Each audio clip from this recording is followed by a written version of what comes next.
CTET जुलाई के अभ्यर्थी जो होंगे, अपियरिंग मतलब जो कैंडिडेट्स होंगे, उनको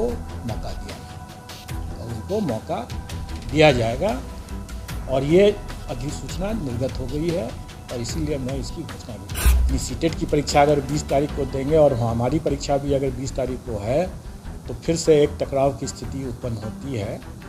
और चूँकि वो सीटेट की परीक्षा राष्ट्रीय स्तर की परीक्षा है, इसलिए मैं अपनी परीक्षा को तिथि में थोड़ा परिवर्तन करूँगा। 24, 25, 26, 27 4 दिन लगातार वो परीक्षा हो जाएगा, जिससे कि किसी को कोई कठिनाई नहीं हो। इन्हीं 4 तिथियों में मैं प्रथम शिफ्ट एंड सेकंड शिफ्ट में करके, मैं प्रथम पाली और द्वितीय पाली करके दोनों शिफ्ट की परीक्षा इन्हीं 4 दिनों में कर लूँगा।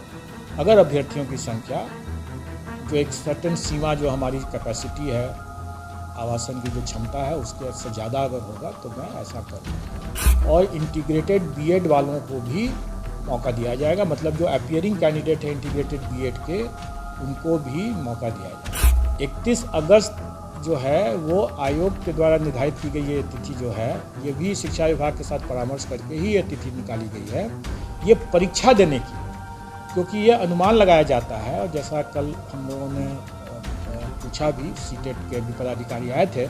सीटेट को लेकर सर ये पेपर में आया है सर आज कि उन लोगों को मौका दिया जाएगा और वो परिणाम जो है वो कहा जा रहा है कि वो समय तिथि जो दिया गया है बीपीएससी की, उससे पहले भी परिणाम आ जाना चाहिए सर। इसको लेकर क्लियर कर दीजिए सर।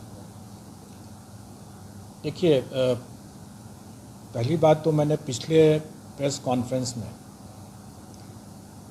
ये प्रश्न पूछे जाने पर मैंने बताया था कि अर्हता संबंधी सभी को भी परीक्षा अगर हो तो उसमें अपियरिंग कैंडिडेट्स को हम लोग मौका देंगे और 31 अगस्त तक का उसका कट ऑफ डेट रखा गया था।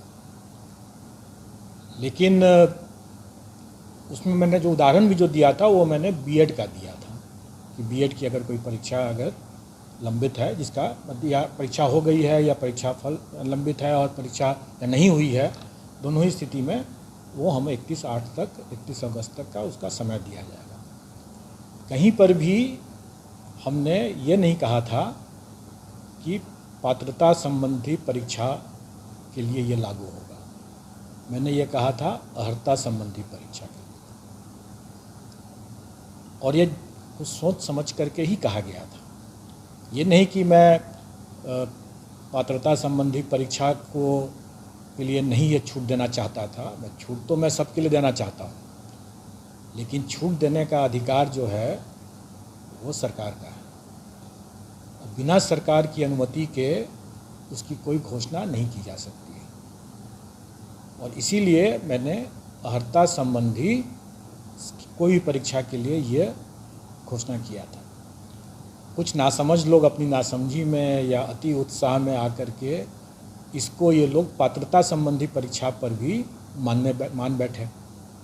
अब उनकी ये नासमझी या अति उत्सुकता को मैं समझ सकता हूँ, लेकिन कठिनाई उससे नहीं है। कठिनाई ये है कि उसके कारण ऐसे अफवाह या ऐसे गलत, मतलब उसका समझदारी से गलत समझ करके उसको, जो सब लोगों ने एक भ्रामक न्यूज़ दे दिया सबको, तो इससे एक माहौल ख़राब हुआ।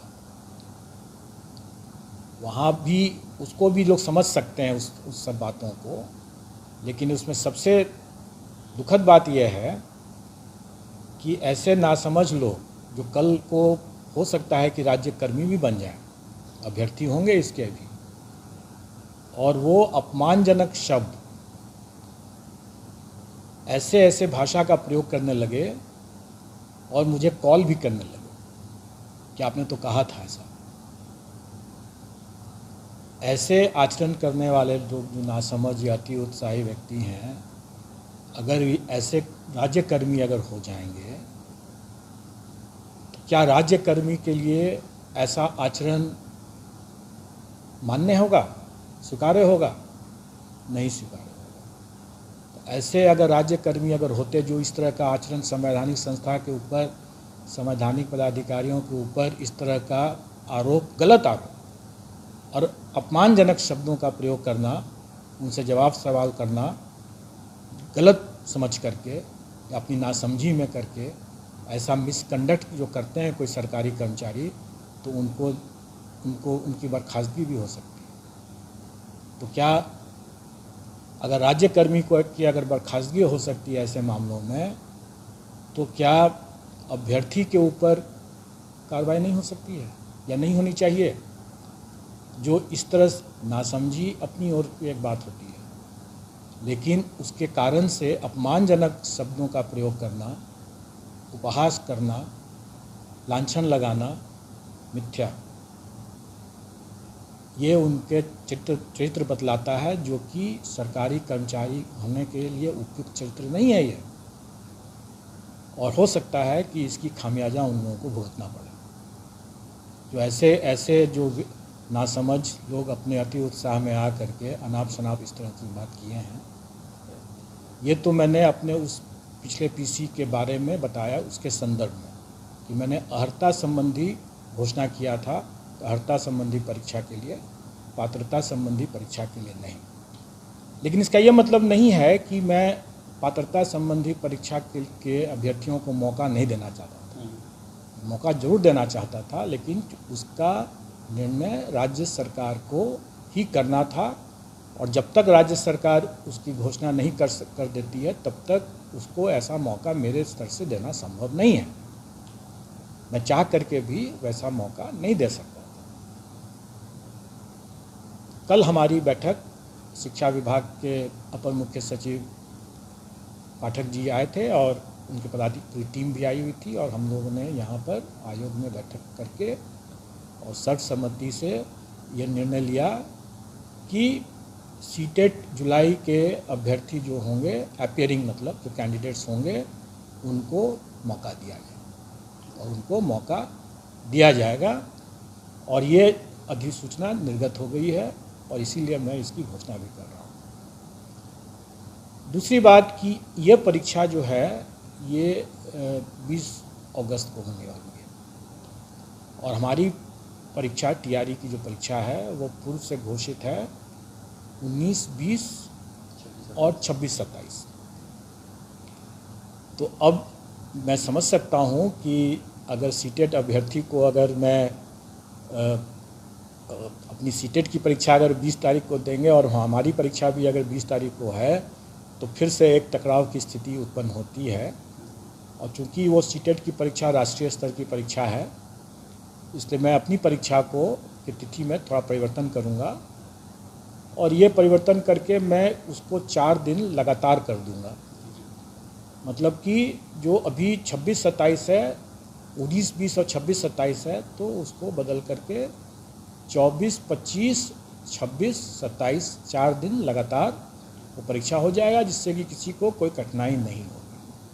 और जैसा मैंने पहले भी स्पष्ट किया हुआ है, मेरे विज्ञापन में भी निकला हुआ है कि अगर अभ्यर्थियों की संख्या अधिक हो जाएगी तो मैं 2 शिफ्ट में परीक्षा लूँगा, उसकी बाध्यता हो जाएगी। और वैसी स्थिति में हमारा प्रयास रहेगा कि इन्हीं 4 तिथियों में, मतलब 24, 25, 26, 27, इन्हीं 4 तिथियों में मैं प्रथम शिफ्ट एंड सेकंड शिफ्ट में करके, मैं प्रथम पाली और द्वितीय पाली करके दोनों शिफ्ट की परीक्षा इन्हीं 4 दिनों में कर लूँगा। अगर अभ्यर्थियों की संख्या जो एक सर्टेन सीमा जो हमारी कैपेसिटी है, आवासन की जो क्षमता है, उसके से ज़्यादा अगर होगा तो मैं ऐसा कर लूँगा। इसके अतिरिक्त और भी लोगों की जो थी मांग थी अभ्यर्थियों की, उसके उन पर भी कुछ बिंदुओं पर हुआ है, जिसमें सबसे महत्वपूर्ण एक बिंदु यह है कि इंटीग्रेटेड बीएड के अभ्यर्थी जो होंगे, बीएड के अभ्यर्थियों के लिए तो हम लोगों ने पहले भी वो दे रखा था। इंटीग्रेटेड बीएड में चूँकि बीएड के साथ साथ उनका ग्रेजुएशन की डिग्री भी दोनों एक साथ मिलेगा, और पूर्व में ग्रेजुएशन की डिग्री पर शिक्षा विभाग की तरफ से उसकी कोई मतलब क्लैरिटी नहीं आया था, इसलिए वो मामला रुका हुआ था। अब उसका भी क्लैरिटी आ गया है, और इंटीग्रेटेड बीएड वालों को भी मौका दिया जाएगा। मतलब जो अपीयरिंग कैंडिडेट है इंटीग्रेटेड बीएड के, उनको भी मौका दिया जाएगा। अब ये जो बातें हैं कि जो शिक्षा विभाग ने जो निकाला अधिसूचना कि उसका परीक्षा फल आयोग के द्वारा निर्धारित तिथि के पूर्व में होना चाहिए। ये पहले भी था और अभी भी है और इस सभी मामलों में है। लेकिन इसका ये मतलब नहीं है कि आयोग के द्वारा निर्धारित तिथि 31 अगस्त परीक्षा फल के लिए नहीं है। 31 अगस्त जो है वो आयोग के द्वारा निर्धारित की गई ये तिथि जो है, ये भी शिक्षा विभाग के साथ परामर्श करके ही ये तिथि निकाली गई है, ये परीक्षा देने की। क्योंकि ये अनुमान लगाया जाता है, और जैसा कल हम लोगों ने पूछा भी, सीटेट के भी पदाधिकारी आए थे, उनसे भी पूछा कि आपकी जो परीक्षा 20 अगस्त को होगी तो उसका परीक्षा फल आप कितने समय में दे सकते हैं। तो उन्होंने बताया, अपना एक समय बताया। तो हमने देखा है कि हमारा भी परीक्षा फल जो है वो उसी के आसपास या उसके बाद ही आएगा, उसके पहले नहीं आएगा। इसलिए हम लोग 31 अगस्त का जो डेट रखे हुए हैं वो परीक्षा में अपीयर होने का डेट है। तो सीटेट के परीक्षार्थी जो 20 अगस्त को जो परीक्षा देंगे वो आराम से दे सकते हैं, और टीआरई की परीक्षा भी वो 24, 25, 26, 27 को दे सकते हैं। और मुझे उम्मीद है कि उनका परीक्षा फल जो हमारे अपनी परीक्षा फल आने के पहले वो आ चुका रहेगा। इसलिए उनको उस कट ऑफ तिथि से उनको घबराने की ज़रूरत नहीं है, क्योंकि उसका निर्धारण अभी हुआ भी नहीं है, और वो मैं तब करूँगा जब मेरा अपना परीक्षा फल जब तैयार हो जाएगा, तभी हो पाएगा वो। उसके पहले उनका आ जाना चाहिए, हमारे परीक्षा फल के निकलने के पहले उनका आ जाना चाहिए। उसकी तिथि का निर्धारण मैं बाद में करूँगा, लेकिन अभी उससे वो प्रभावित नहीं होंगे और वो आराम से दे सकते हैं।